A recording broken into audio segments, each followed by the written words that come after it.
এই, তুমি তো দেখছি বাজারের কথা ভুলেই গিয়েছো। বাজার করা লাগবে, তোমার কি সেটা মনে নাই? আর এই কদিন ছুটিতে তুমি অনেক আলসে হয়ে গেছো, বাজারে যাও। আর বাজারের কথা শুনলেই তো আমার মাথা চিলিক দিয়ে ওঠে। বুঝতে পেরেছো? তুমি তো আর বুঝবে না। তুমি কিভাবে বুঝবে আমার দুঃখ? দিন দিন যে হারে জিনিসপত্রের দাম বাড়ছে, তাতে মনে হয় আমার আর এই বাজারে টেকা হবে না। যাই, কি কি কি লাগবে লিস্ট করেছো তোমার? তাড়াতাড়ি দাও তো বাপু। এই, বাজারের কোনো কিছুই তো ঘরে নেই, তুমি কি দেখো নাই? আর সকালবেলা কি দিয়ে খেয়েছো তোমার মনে নেই? তোমাকে না বলে দিলাম সব, আর লিস্ট তো করেই রেখেছি। আর বাজার আনো আর নাই আনো, আমার জন্য আমার সাবান, তেল, সুনু এইসব আমার আনতেই হবে। মনে করে আনবা, ঠিক আছে? ভুল যেতে না হয়।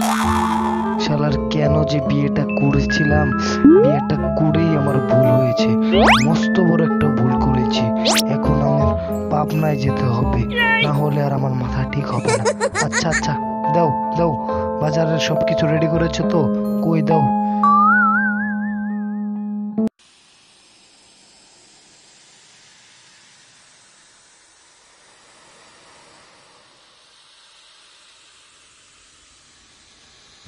হায় আল্লাহ, এ আমি কি দেখছি?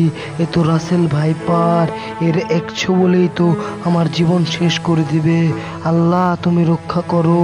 হে আল্লাহ, এ আমি কি দেখছি? ওগো কই তুমি? তাড়াতাড়ি আসো। কই গেলা গো? দেখে যাও কি হয়েছে।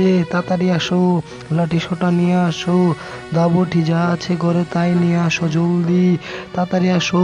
সাপটাকে মারতে হবে, তাড়াতাড়ি আসো।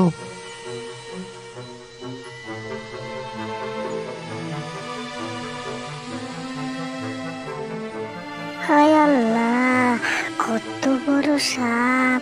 কোথা থেকে এলো এটা? আল্লাহ! এই, তুমি কি রেস্কিউ টিম খবর দিয়েছো সাপটা ধরার জন্য?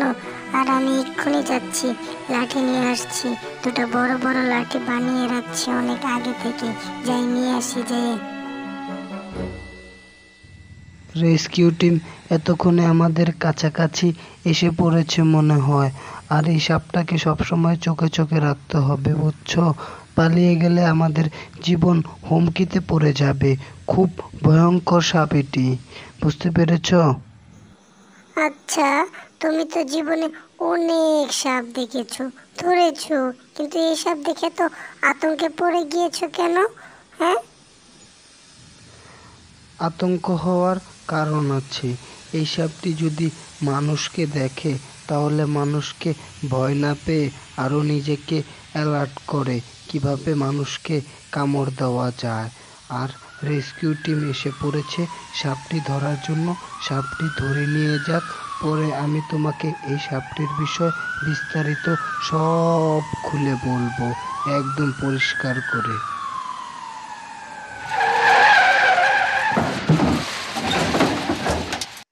শোনো, এই সাপটির নাম হচ্ছে রাসেল ভাইপার বা চন্দ্রবোরা। সাপটি আমাদের জন্য অনেক বিপজ্জনক। দেশে যদি 5টি বিষাক্ত সাপ থাকে, তার মধ্যে এই সাপটি অন্যতম। এই সাপটির বৈশিষ্ট্য হচ্ছে এরা ডিম পারে না, ডাইরেক্ট বাচ্চা দেয়। আর যদি এরা একবার কামড় দিয়ে অ্যান্টিটক্সিন দিয়ে দিতে পারে, তাহলে ওই লোকের বাঁচার সম্ভাবনা থাকে মাত্র 20%। রাসেল ভাইপার সাপটি খুবই বদমেজাজি আর রগচটা স্বভাবের। অন্য সাপ যেখানে মানুষ দেখলে পালিয়ে যাবার চেষ্টা করে, আর এই সাপ মানুষ দেখলে নিজেকে তৈরি করে, নিজেকে অ্যালার্ট করে কিভাবে ওই মানুষটাকে কামড়ে দেওয়া যায়। তাই এই সাপ থেকে আমরা সতর্ক থাকি, ভয় না পেয়ে সতর্ক থাকি, নিজেকে সতর্ক করি, আরেকজনকে সতর্ক রাখি। এই সাপ আমাদের জন্য হুমকি। তাই এই সাপ দেখলে কোনোভাবে কোনো রিস্ক নেওয়া যাবে না, বুঝতে পেরেছো? হ্যাঁ, বুঝতে পেরেছি।